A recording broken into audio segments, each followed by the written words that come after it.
bienvenue dans ce nouveau tutoriel sur Grasp, Grasp.eu, le couteau suisse du web pédagogique développé et soutenu par l'École Polytechnique Fédérale de Lausanne. Dans ce nouveau tutoriel, nous allons examiner les différentes manières de partager les documents que nous avons mis en ligne et la gestion des droits. Retournons donc sur notre premier espace. Le voilà, il s'est donc enrichi lors de nos derniers tutoriels d'un lecteur de flux RSS qui lit les nouvelles du site de la prospective du SEM et d'un espace de débat. Évidemment, cet espace de débat a peu de sens s'il n'y a qu'un seul membre qui s'appelle Paul Emerson. Donc, nous allons maintenant examiner ces différentes icônes qui se trouvent sur la droite de votre écran. Alors, la première configuration est assez simple. Vous voyez que nous avons ici un arrière-plan et que nous pouvons le modifier si nous souhaitons modifier la couleur ou l'image qu'on trouve en arrière-plan de notre espace. Il suffit dans ce cas-là de cliquer de cliquer donc sur ajouter une image et de trouver une image qui nous plaise dans notre arborescence, c'est-à-dire sur notre disque dur, et de la mettre en ligne. Alors nous pouvons peut-être prendre ça qui nous fera une image un petit peu plus technique, vous voyez, comme ça, on donne un autre aspect à notre interface. Nous pouvons aussi changer l'image qui définira l'espace quand on sera au niveau du dessus. Donc voilà, je choisis cette image-là, et c'est-à-dire, je choisis, disons, l'icône, je vais la prendre comme ça, je sauvegarde, et donc, si vous voulez, si je retourne chez Paul Emerson, nous verrons que mon espace apparaît avec une icône différente des autres. Je reviens donc dedans, nous avons vu ici la première icône, configuration, deux, trois petites choses assez simples. Ensuite, regardons les membres. Alors pour l'instant, l'espace est public et donc tout le monde peut y avoir accès. Imaginons maintenant que nous souhaitions que cet espace soit réservé à 2-3 personnes et que les documents mis en ligne dans cet espace ne soient pas visibles de tous. Par définition, ces documents sont accessibles mais pas visibles car les adresses des documents ne sont pas publiées sur le web, donc un moteur de recherche ne les trouvera pas.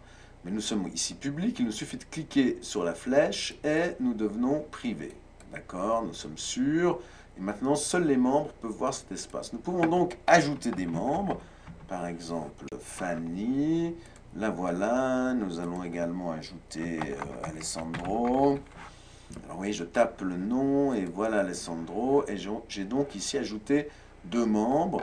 Donc ces membres, seuls ces membres peuvent maintenant voir ce qu'il y a dans cet espace. Si je clique donc sur le membre, j'ai accès à sa photo et éventuellement à une description. Si je viens ici, j'ai un résumé de l'activité. Donc on voit ici que j'ai invité Alessandro Conti, Fanny, etc. Les différentes choses qui se sont passées récemment.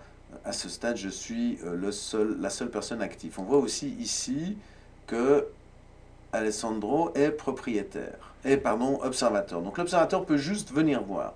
Si je souhaitais maintenant qu'il puisse aussi rajouter certains documents, etc., je le mettrais comme contributeur. Si je souhaitais qu'il puisse avoir exactement les mêmes droits que moi, je le mettrais comme propriétaire. Vous voyez, donc j'ai maintenant pu aussi donner plus ou moins de droits à mes différents membres, soit l'ensemble des droits, soit le fait de pouvoir contribuer, c'est-à-dire mettre en ligne des documents mais ne pas pouvoir enlever ceux des autres, ou alors, si je le mets simplement comme observateur, avoir accès à cet espace. Voilà pour les membres.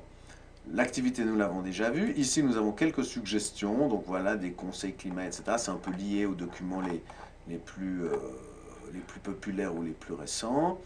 Et ici, nous avons la possibilité de partage. Alors, nous avons 2 options, partager par email. Donc, si vous cliquez là-dessus, votre email, pour autant qu'il soit configuré sur votre machine, va s'ouvrir et vous proposer d'envoyer un mail. Et également, c'est très pratique, possible de télécharger l'ensemble des documents de l'espace sous forme d'archive zip, c'est-à-dire d'un fichier compressé. Vous voyez, en cliquant là-dessus, nous avons notre archive qu'on peut enregistrer ou ouvrir immédiatement. Donc vous voyez qu'elle se download, c'est-à-dire qu'elle se rapatrie sur la mémoire vive de l'ordinateur. Et nous avons ici l'archive qui prend donc du coup très peu de place, que nous pouvons ouvrir ou défragmenter sur notre disque dur. Donc voilà pour ces options que permet Grasp.